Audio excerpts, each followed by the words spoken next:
good to go? Okay. Good evening, everyone. At this time, I'd like to call to order this October 17, 2023 meeting. To order, would you please rise with me for the Pledge of Allegiance and a moment of silence? I pledge allegiance to the flag of the United States of America and to the republic for which it stands, one nation, under God, indivisible, with liberty and justice for all.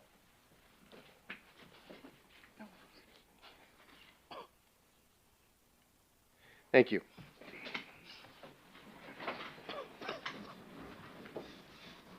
Madam Secretary, would you please call the roll? Here. Here. Here. Here. Here. At this time, I'd like to report on our last executive sessions. We discussed matters of real estate personnel and potential litigation. No action was taken. At this time, do I have public comment on agenda items? Seeing no public comment, agenda item number 1. Do I have a motion to approve council meeting minutes for the October 3rd, 2023 meeting as submitted? So moved. Second. Moved by Councilor Lister, seconded by Councilor Miller. Any questions or comments? All those in favor? Aye. Oppose? Motion carries. Agenda item number 2.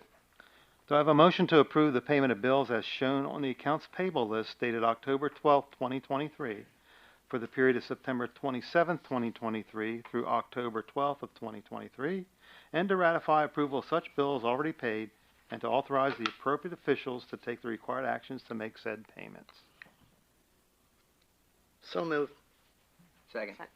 Moved by Councilor Miller, seconded by Councilor Lloyd. Any questions or comments? All those in favor? Aye. Oppose? Motion carries. Agenda item number 3. Do I have a motion to adopt the proposed general fund budget with an expense total of $7,764,145.62 and the proposed electric fund budget with an expense amount of $8,798,468.42? So moved. Second. Moved by Councilor Miller, seconded by Councilor Lloyd. Any questions or comments? Yes? I have one comment, question, both actually. So I think it's great that we don't have to raise taxes because this is what, the first year in 4 years? 3, 4? So I think that's really incredible. So great job to staff and everyone for making that happen. My only question is, and maybe there's a plan for this and I don't know. So when last meeting, when the fire department gave their proposed budget for 2024, their Excel spreadsheet, they had the audit in there, which has been taken out of, you have the audit in the budget separately. So that would bring their proposed budget to $173,000. So if we're contributing $150,000, that already puts them at a $23,000 deficit. So my question is, do we have a plan if they need that additional funds going into next, at some point next year? Because this year we gave them $25,000 extra. It's a good question. I don't know the answer to it. Sorry, I'm looking at you. Yeah, that's correct. We gave them 20. Right. No, my question is, if, let's say, all of these numbers come in the way that they're projecting them to, do we have a plan for the extra funds? So what can we do? Are there any options? Are you talking about 2024 or Yeah, 2025? 2024 I'm talking about. We budgeted based on the fire department's request of $150,000 for 2024. Well, the paper that I got has, their initial request was 191, but then I took out the 17, because they had the audit in there, so I took that out. Which is what they, I guess, handed out at our last meeting. I thought what I got was an update. I got an update through October, and then the request for the audit and the request for the roof. Mm-hmm. which, don't- yeah, I know Yeah, the roof, but that was 2023. And we put the audit in the 24 budget because it was previously approved by council to pay for that. right, And the roof was really a 2023 request, I believe. So right, it was handled separately as a one-time capital capital, expense. right, right. But I don't remember seeing those numbers. Okay. Do you know anything? Yeah. Okay, Earl Bright, 513 South Catherine Street, I'm with the fire company, treasurer. What we presented, we gave to Sally, was the actual for as of October the 3rd, 23, the year to date. And we also put on the budget in there for 2024. Total budget was 191,335, but that included the 17,500 for the audit. So I don't think we ever resubmitted a budget for the 150. Because if we would take the 17.5 out, that would bring it, you know, down to about 175,000, close to 175. So I don't know, I know we were approved, I think in the budget 150, but I don't think we changed from the 175 down on any of the line items. So it's just, but what I did submit, and which I thought was passed out to council last meeting, was the actual as of 10/3, and then the proposed budget for 2024. So, but we did take out the capital in the bottom line, so I don't know if there's any questions about that or not. Thank you for Thank you. clarifying that. Yeah, I just recall at the last budget meeting when we discussed this, that nobody got up and said there was, talked about why the increase was in there. I assumed it was 150 because I thought that was what was in our spreadsheet. I'd have to go back and look. And other than the roof, 150 and the 32 for the roof is 180 and the budget is 190. You know, I didn't realize there was a request for $175,000 for the operating budget. I thought that was in total needs, operating and capital. I mean, that's what. Well, and I know, so, you know, this year we put in that placeholder, which we obviously can't do because we've already, you know, this has been, advertised, but my concern is, and that's what I'm trying to figure out is, moving forward, like, looking into next year, what if they need additional funds, where would we? Was the roof amount in that budget protection? No. No. What, Okay. what we did, we originally had a separate line item. Sure. That's what was given for your last meeting, the very last column. We had the roof in there, but we backed it totally out. There's no capital in there. The only thing additional in there would be the audit, which you now have in a separate line item. Correct. I'll have to go and look and see what I have. I don't remember seeing that. No, that's okay, that's not, I'm just trying to, No, I understand. Um, Trying to see where the difference is. That's my question. Because I'm looking at 2023 budget amount of 42,000 for vehicle maintenance. do you have any copies of that with you by chance? I have one 2024. copy with what was given with,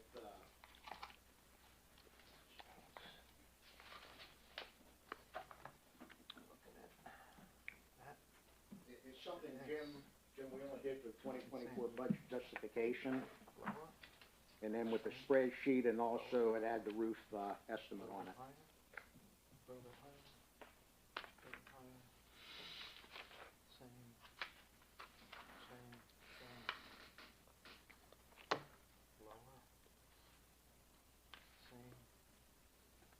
And the audit. So I'm not getting it. I'd have to sit down and, Well, so, okay, if you look, that's 172, this is 191, but when you take out the roof, it brings it down to 173 something. You mean the audit? Yeah, what did I say? roof. Yeah, I meant the but their audit. 2023 budget did not have $150,000 in it, right? It had $150,000 in the 2023 budget, right? This sheet's showing 172, which was not accounted for in 2023. So I don't know where that's coming from. Is that a projected expenditure this year? For what? 2023. The 2023 in the third column, the budget amount, that's what we budgeted, 172. That's what you budgeted? Well, that's what we had in the budget, and we're getting 150, well, we're getting 175 now. So we're okay with that, but then next year, we budgeted, again, the 191 minus the 17. But I know it was approved in the budget for now as 150. And that's what was approved for 2023 last year, 150, as I remember. I think it was 150, then you authorized an additional 25, I think, was for this year. Yeah. Right. Yeah, And so, as I understood, the additional 25 was to reimburse the fire department for the funds they spent on the upfitting of the truck out of their own money last year. well, I think they did that in 2021, the additional last money in 2022. Oh. But I have an extra in here if you want. Well, Ms. Floyd, to your point, no, I think we have more questions than answers at the current moment. I do have a motion and a second on the floor. Is there any more questions? All in favor? Aye. Oppose? Motion carries. Agenda item number 4. Do I have a motion to adopt Resolution 2023-13, approving the 2024 real estate tax rate to remain at 11.161 mils, effective January 1, 2024? So moved. Second. Moved by Counselor Lister, second by Counselor Miller. Any questions or comments? All those in favor? Aye. Oppose? Motion carries. Agenda item number 5. We have with us tonight Eric Stump from HRG to give us a brief update on the traffic study that council has commissioned for the area in Wharton Avenue, Spring Street, Harmony Avenue area. Correct, Eric? Right, there are two different efforts going on there. One was along Wharton, Penn State traffic kind of coming in and out of campus and travel speeds. The other one then was specifically looking at the Carmody and Peters roads and their intersections with Spring and North Union Street. We actually have a resident here with us tonight that lives out in Carmody. Could we maybe discuss some of your findings, some of your thoughts on how we can improve traffic flow in that part of town? Sure. We did do traffic counts out there. We actually put traffic counts in 4 different locations, 2 along Peters and then 2 along Carmody.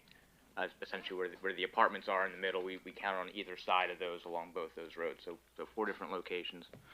Specifically looking at the block, I think the primary concern was the block between the apartments and North Union Street. That section of Carmody is one way entering off of North Union Street. Trucks are not permitted to turn onto Carmody at that intersection. There's real tight radii, and there's no left turn and no right turn signs for trucks. We left the counters down for 8 days, and what we found was during the 8 days of our count data, there were roughly 36 vehicles a day entering off of North Union Street, going down towards the apartments along Carmody. There was an average of 1 vehicle a day, or 8 over the 8 days, that was going the wrong way down the one-way street, exiting towards North Union Street. We also did have 1 truck that was entering, driving the proper direction along Carmody, but of course trucks aren't to be there at all. So 1 truck in the 8 days that disregarded the truck restriction, and 8 vehicles that disregarded the one-way signing or the do not enter signs and proceeded past to exit onto North Union Street. We did find actually that same block on Peters, the one between the apartments and North Union, That's also one way entering off of North Union. That was roughly 60 vehicles in the 8 days going the wrong way. So that was a little surprised to see it that high. Roughly 7 or 8 a day that were doing that. Almost all of them in the afternoon or early evening hours. And likewise, the 8 vehicles that we saw, I think that they were all Monday through Friday. Didn't see it at all on Saturday or Sunday. The one weekend that we counted. But the ones that did occur, it was roughly between 1 o'clock p.m. and 8 o'clock p.m. So it's kind of that, nothing in the morning. Everybody's driving the wrong way or the proper way. It's in the afternoon or evening that they seem to want to get out to North Union Street and driving the wrong way on the one-way streets. Do you have any recommendations globally there between those two roads on how we can improve traffic flow and get cars to potentially stop going the wrong way on both of those roads? Sure. Combination of things. One at on Peters, where we had more of the wrong way travelers. There is not a do not enter sign there. There's a do not enter sign all the way back at the intersection with Spring Street, but not at the apartments and elsewhere.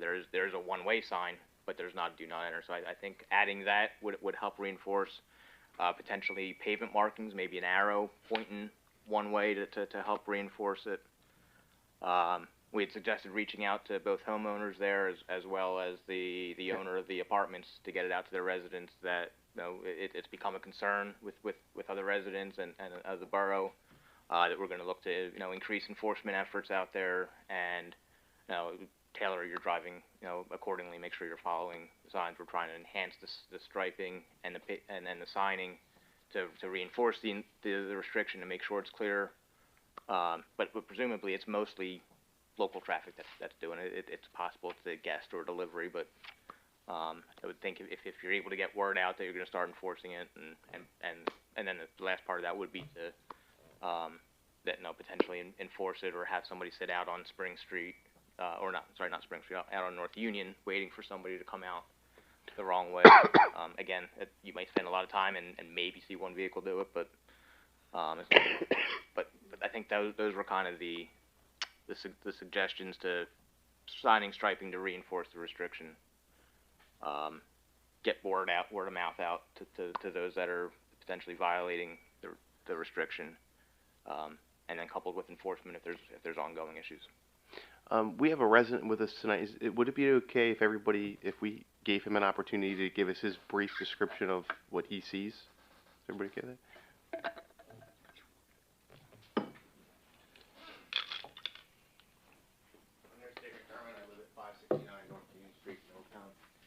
I do want to say, since he put his stripes up, they're not coming up the alleyway now. They come through the graveyard and they bypassed his strips. And I have it on the camera when I posted it and I sent it to Mr. Yes. Ryder. They come through the graveyard and they come by the one house and then they go out the wrong way.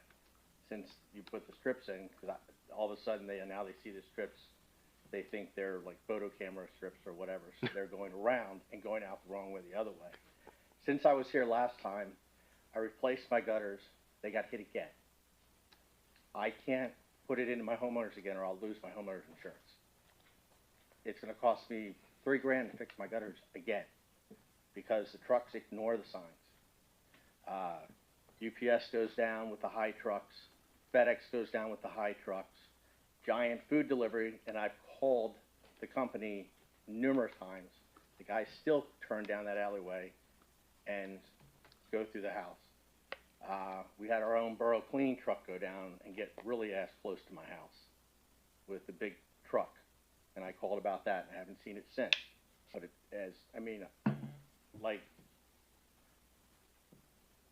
what am I to do as a homeowner? And when you say go out to the residents, I got news for you. It ain't the residents. Because all summer long, we didn't have the one-way violators. We didn't have the speeding violators. Kids got back. Now we have it again. So it's not, one or two of them are the homeowners. And I hate to pick on the Penn State kids, but they're the ones I see tearing ass up and down Spring Street, laying rubber every day. the certain times of day, 3, 4 o'clock when they change classes, it looks like no prep, Kings roadway. And my daughter, and like, you scares the hell out of you. So, and even just driving up the alleyway, the kids ride in and around the graveyard, and that's where they ride because they really don't have any place to go. But we've got the one street that goes from Spring Street to North Union that goes straight through the graveyard. They fly through there at 50 miles an hour. And that's a narrow road. And they do fly up the roadway the wrong way. I have a camera up, and I post it. And they're moving. That And- is one thing we've done in other areas where we've had similar problems. We have had a trail cam or something else that you put out there so that you're taking photos of whoever the violator is. I don't know. And- I'd refer to the police and- department or the solicitor if that's And when you enforceable in talk, any way. when but- you talk about the police department, they have been out there due diligently. Mhm. The problem is, like, they can only spend so much time there. Right. And if it's a commercial user, that at least gives you some documentation that you can go back to. Well, the Whether guy, it's I have Giant the Food or guy somebody who else. hit my house on camera, but he has no PUC number on the vehicle. I can't see the plate because it's so dirty, and there's no markings on the truck. So what am I to do?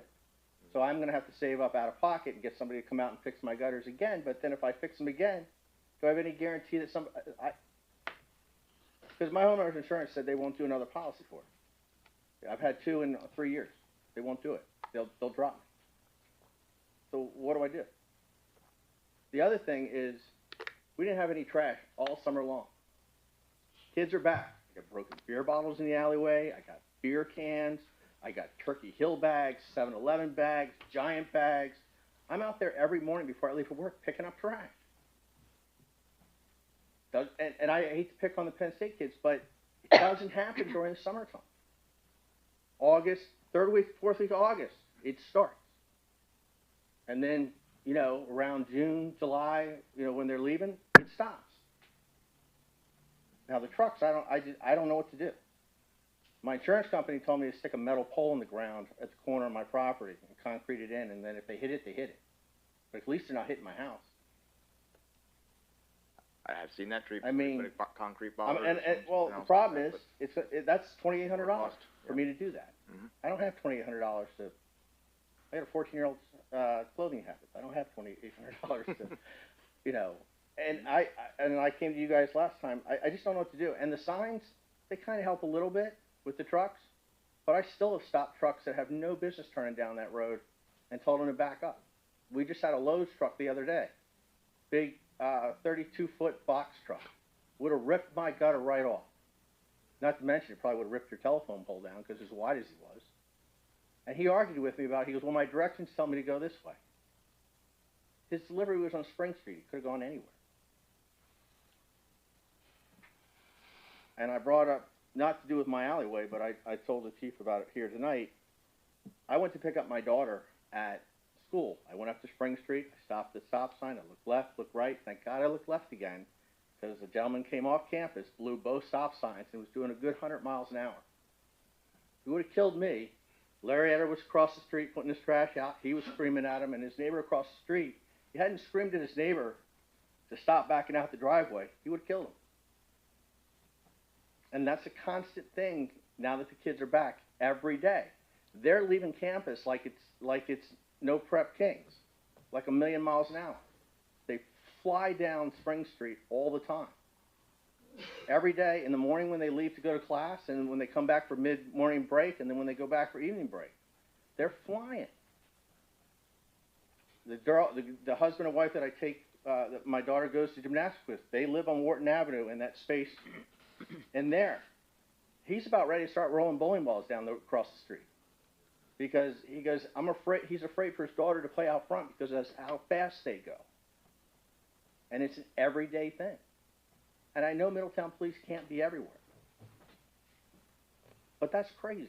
And the fact that we have to deal with that every school year is ridiculous. It makes me want to move because I don't want my kids to get killed. Well, we really appreciate you bringing this to our attention, and we did, start a traffic study from the last time you were here, and I wish we had a magic wand. I wish we had all the answers. But I believe the council and staff is aware of the situation and in ongoing efforts to figure out how to best mitigate it. Yeah, just to focus back on the original topic, which was Carmody Avenue. They had some additional data on the Peters Avenue, which was interesting. They had two counters on Peters Avenue. One was closer to Spring Street and one was closer to Union. The one on closer to Spring Street was only, I believe, about 20 indicators for going the wrong way. But the one closer to Union was 60. So one can assume or make the assumption that most of the people going the wrong way on the second one are coming out of the apartment building there. If only 20 people are starting and going the entire way up or going up and turning into the apartments, you have 60 that didn't hit this one that are hitting the second one. So although he probably has some correctness that Penn State students are contributing, it appears to me that the ones on Peters Avenue would be coming from that large apartment building right in the middle. And the signage and the police talking to the landlord and the police going through that particular neighborhood and maybe talking to some people that live there may impact the Peters Avenue violations. Don't know how that addresses the Carmody Avenue one, but putting the two different counters was smart because it showed a difference between one side to the other. I think the first step here, and I'm no expert, is to let's increase signage and visual cues of which way you're supposed to go.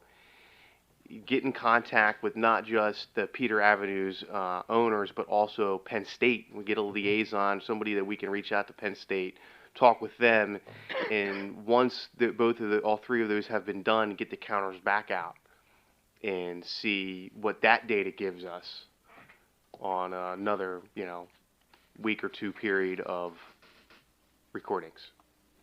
Would I be able to get, like, along with the signs you guys put out there for no trucks, no buses, could they put a height requirement? So maybe some of these guys who think that they're not, because the one guy even said to me, he goes, well, I'm not a tractor trailer, I'm not a truck. If you're a 28-foot box truck and you're 13 foot high, you're going to rip my shit off.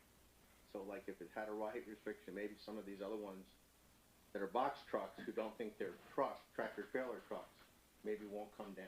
So I think the best thing to do is have HRG work with our public safety director on what signs we can and cannot place, where we can and cannot place them, get that working with, and then also the PD can reach out to both. And I have the contact information for the owners of that building if you need it. Okay. And also Penn State. And then one step at a time. I wish it was a magic wand. I wish it would just wave it and go away. I know it's not a magic wand. I know it can't be picked overnight. And I thank you guys for trying to fix it.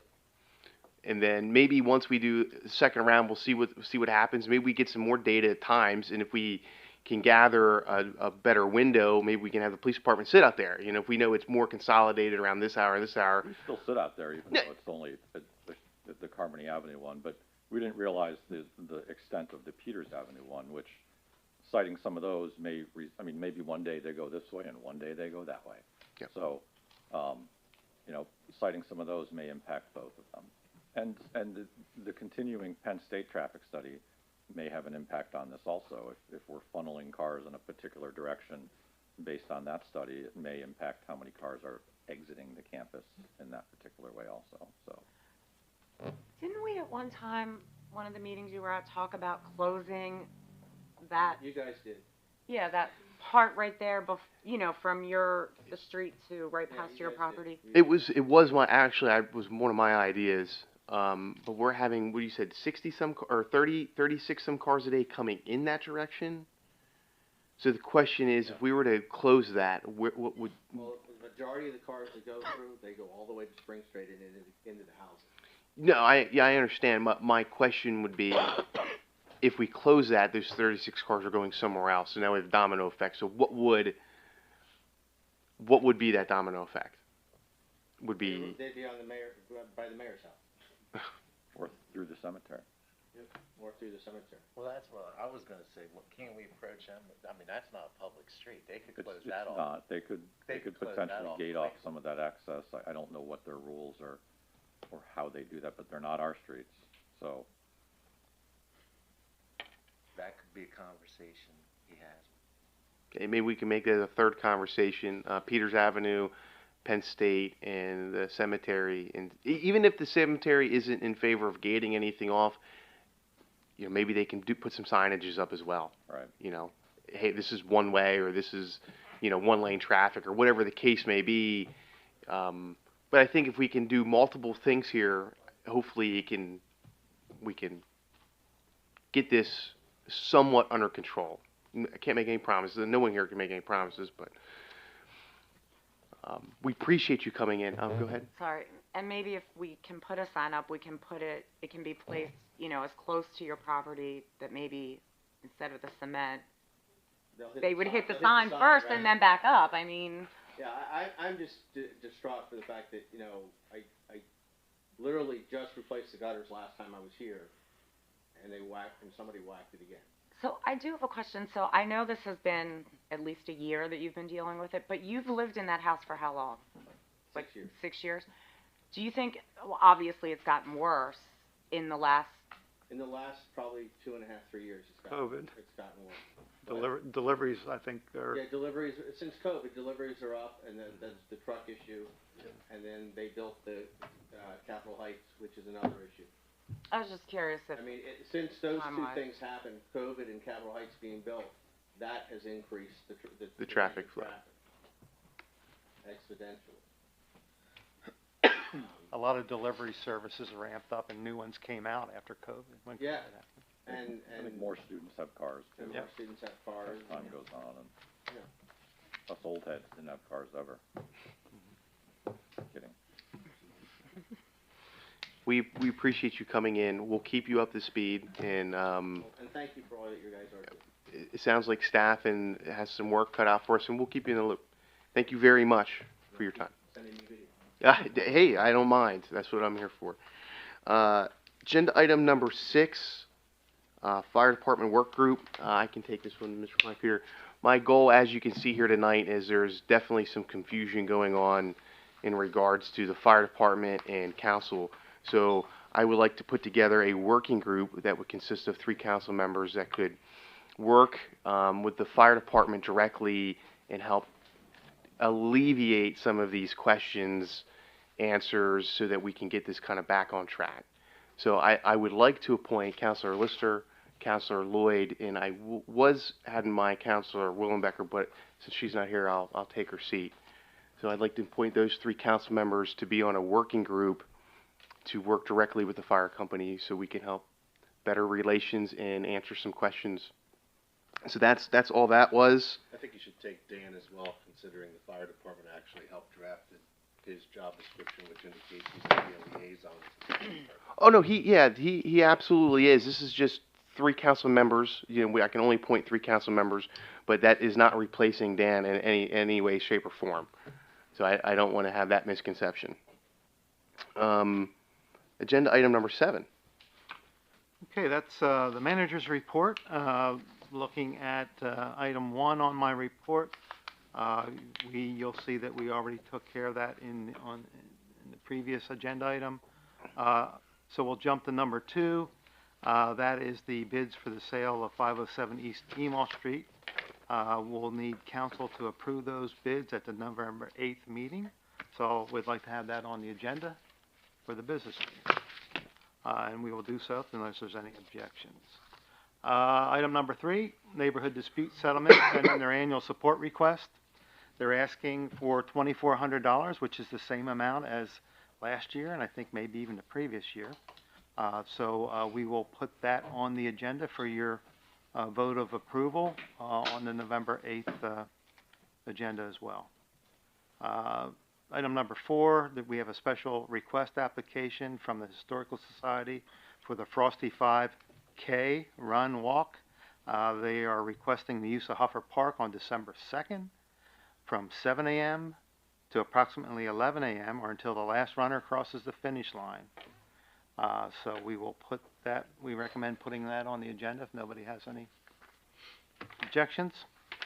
And then the last couple issues I have for tonight are some informational items.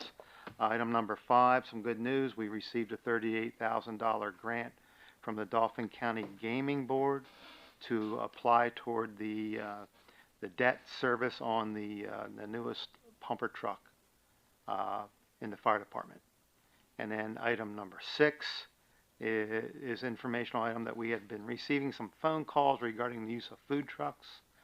So included in your packet is the Hummelstown food truck ordinance. We did talk about this several months ago. And there's also an ordinance that our solicitor drafted, which is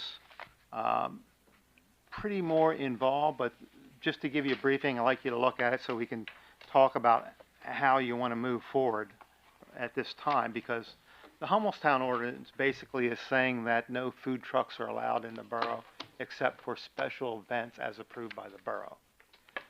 The one that you have drafted by the solicitor allows food trucks by permit rather than by special event or approval council. It would be by permit and following the rules. It would probably have to be handled through like a code department for that. So I didn't know when I first suggested adopting a food truck ordinance, I was more leaning toward the Hummelstown ordinance. But we were provided one that's a little more robust in case you wanted to extend it further. But from my standpoint, I don't know. I'd recommend that at this point. We haven't had a lot of requests, and if somebody wants to have a food truck rodeo on private property, say like the Giant Food Center or something, they can do that, or the school district.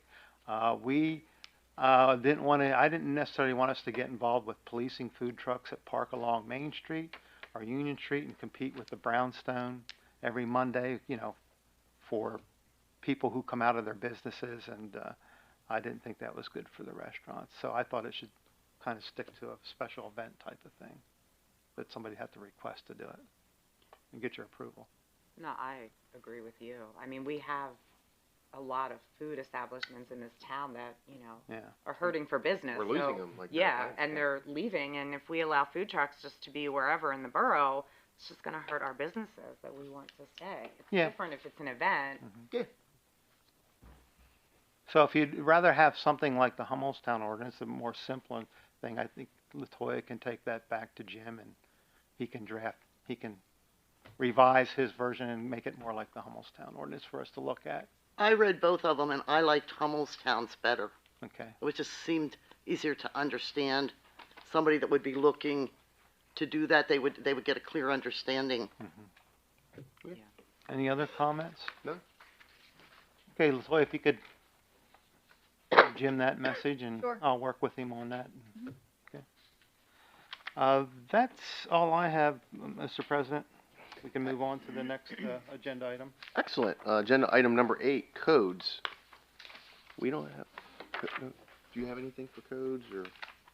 Let me take a quick look here. He has a very short report this month as well, and I think they're all informational items. Let me get through the mountain of papers I have here.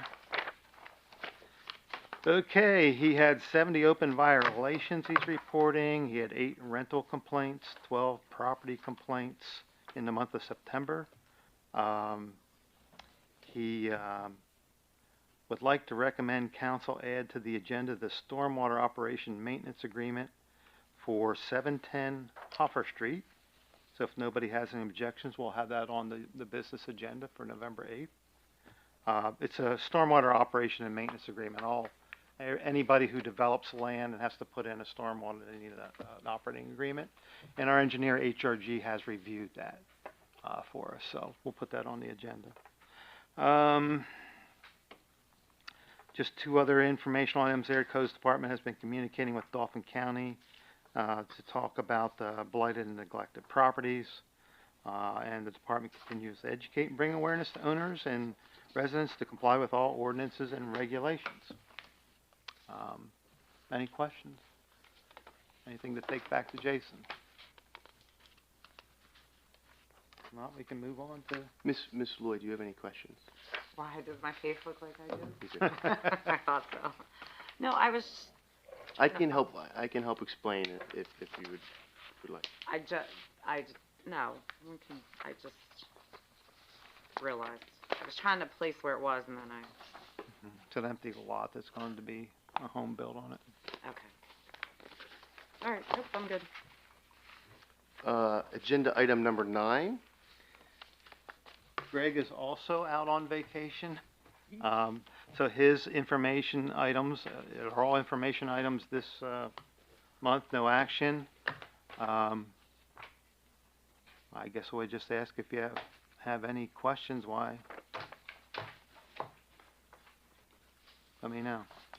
I don't have any questions. Does Councilor and Mayor have any questions on, okay. Agenda item number 10, Sally? There's a few items, included in my report that I'm requesting, to add to the November 7th, agenda for vote. The first one is I have a list of, fund transfers that we typically do at the end of the year. It's retiree health benefit payment in the amount of $625,000. The plan transfer from the electric fund to the general fund, which is the in lieu of tax, in the amount of $863,475.45. A transfer from liquid fuels to pool cash to pay for the, there's a number of items, 4 items there that total $260,713.62. The movement from the cell tower revenues to the police sinking fund in the amount of $32,186.88. The transfer from the water sewer fund to PEDSLAF. These are the payments we receive in from water sewer during the year that we're transferring into PEDSLAF, and the electric sinking fund transfer in the amount of $150,000.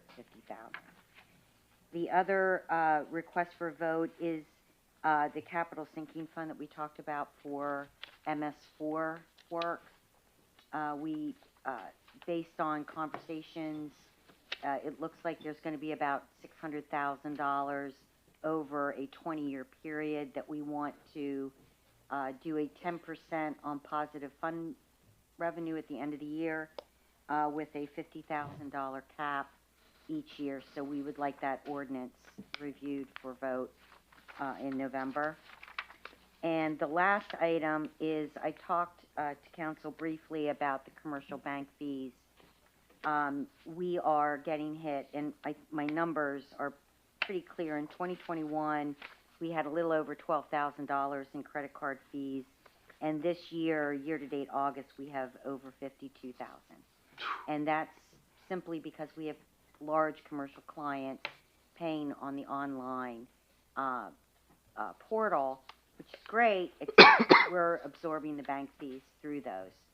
So the easiest solution was to kind of cap commercial clients at a certain level and allow them to do one of two ways: pay by check, or which is what they were doing in the past, or allow us to automatic draft from their bank account, and that would alleviate the credit card fees that we're absorbing right now. And what it also does is it preserves that that extra thing that we do for our electric accounts. It preserves it for small business and for residents. Does anybody have any questions? I don't. Anybody? I do.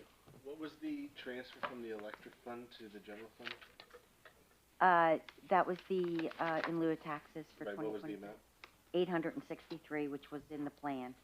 And this amount of the fireworks thing should be reduced by this year's, And it was transferred this month. oh. Yeah. Okay. Thanks. Any other questions for Sally?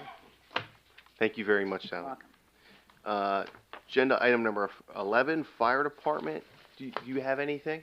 The only thing I have is I'd like to invite everybody to the gun show for Saturday Oh, yep. at Fire time, and it's, our biggest fundraiser of the year. So we invite everybody. People can still get tickets then, right, Earl? Pardon? People can still get tickets? You get tickets at the door. Tickets, they're $20 to get in, so, plus the raffle for the guns or the cash. And like I said again, it's the biggest fundraiser of the year for the fire. And if you're not going, can you still buy raffle tickets? To buy a ticket, your name will go in the bin, and if you don't have to be there to win. So, Okay. if anybody wants any, I have tickets with me tonight. I got mine. Okay. That's all I have, thank you. Yep, Thanks. thank you. Agenda item number 12, highway.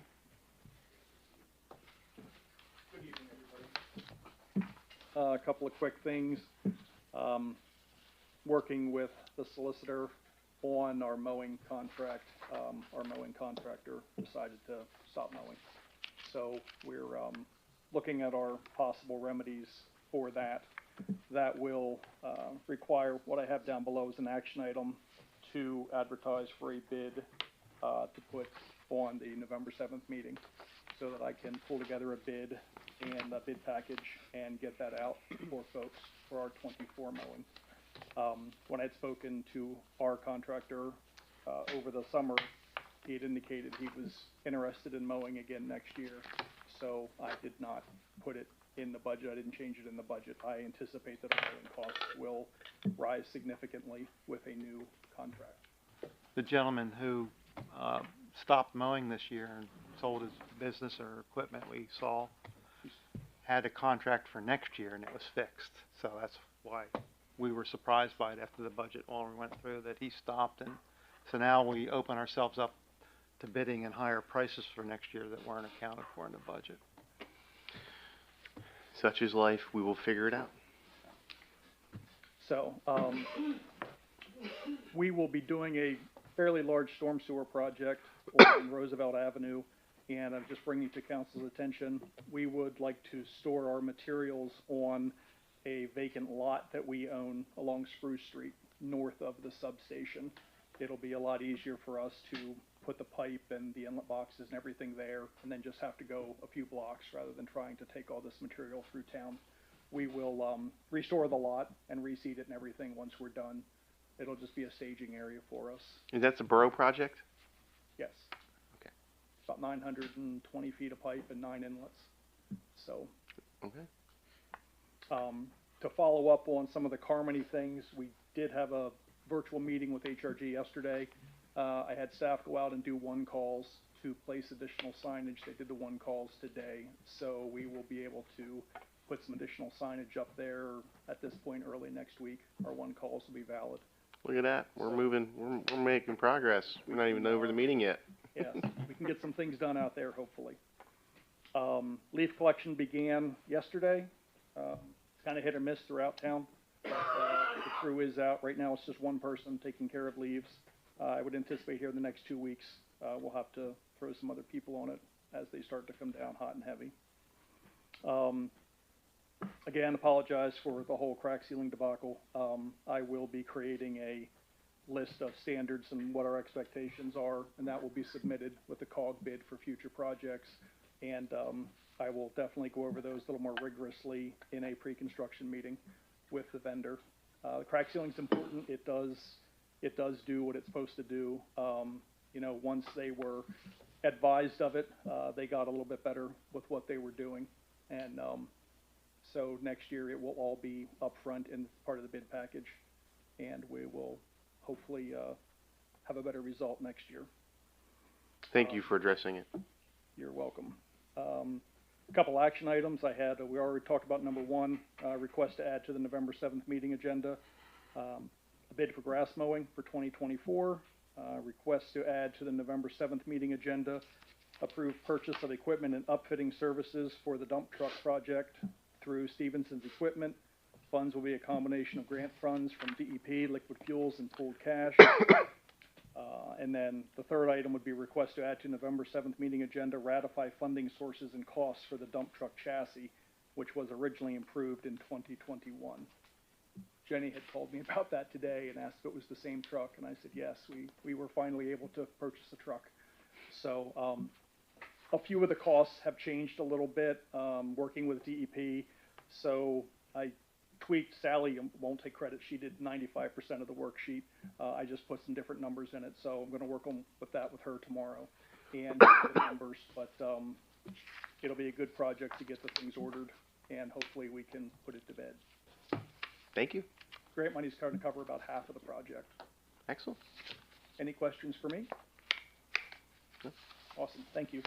Agenda item number 13, Director Wright.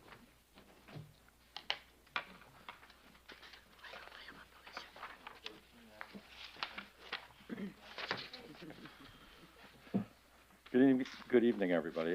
We'll start off with staffing update as normal. I have a new officer starting on Monday, Officer Galen Stirk. He'll be a full-time officer. That'll bring us to 10. We have 3 vacant positions then currently after him. I have reserved 3 positions at the Hack Police Academy, and it says on here 2 officers, but I have 3 officers now who are interested in working for us. They just need to pass the background check and meet the requirements to enter the academy, which is specifically physical agility testing and psychological exam. So I'll keep you posted on that. That would actually take us to full staffing. Excellent. Which would certainly help us address some of the issues we've talked about tonight. Our vehicles are still being outfitted. One of the equipment issues of note is the backup generator at the police building is finally up and running. That's been down for quite a period of time. What's important about that is the police department houses the servers for the borough, so that ensures continuity of operations if we have long-term electrical issues, which I doubt we would have here anyway, but just in case. You can see the community events we're attending and have attended, and October is usually a pretty busy time because of trick-or-treat. Giant Foods will be down at the police department on trick-or-treat night handing out candy. I'll be down there. We'll have some officers hopefully on their own time show up to help hand some stuff out, and then we'll have our normal contingent of officers out making sure everybody's safe trick-or-treating. We heard some additional complaints tonight about the Spring Street corridor, and we've talked a little bit about the ongoing traffic study, but I've received a few more complaints in a more formal manner via email, and they were also suggesting some changes be made to our ordinance. Maybe there's some municipalities that have distances associated with their music and noise ordinances. Ours doesn't.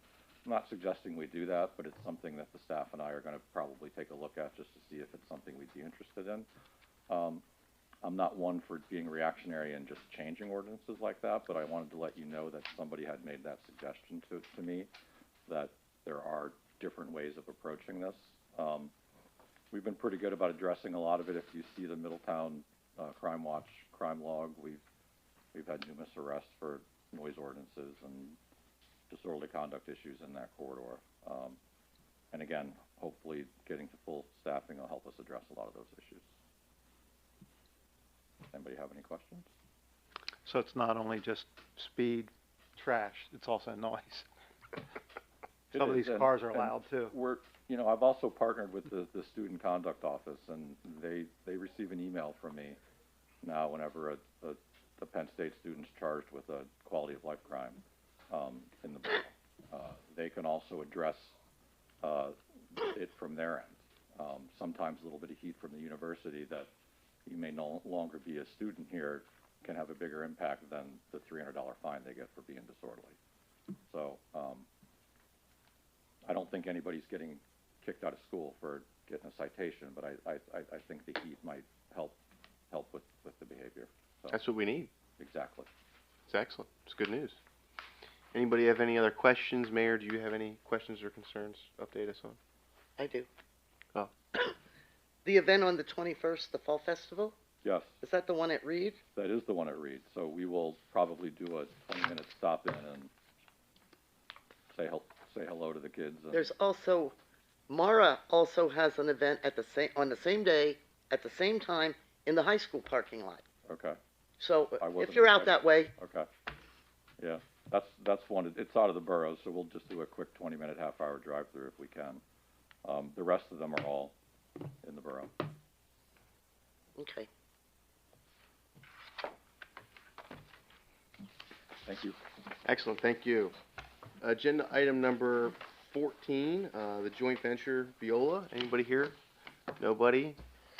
Agenda item number 15, does council have any questions or concerns they want to bring up? Mayor?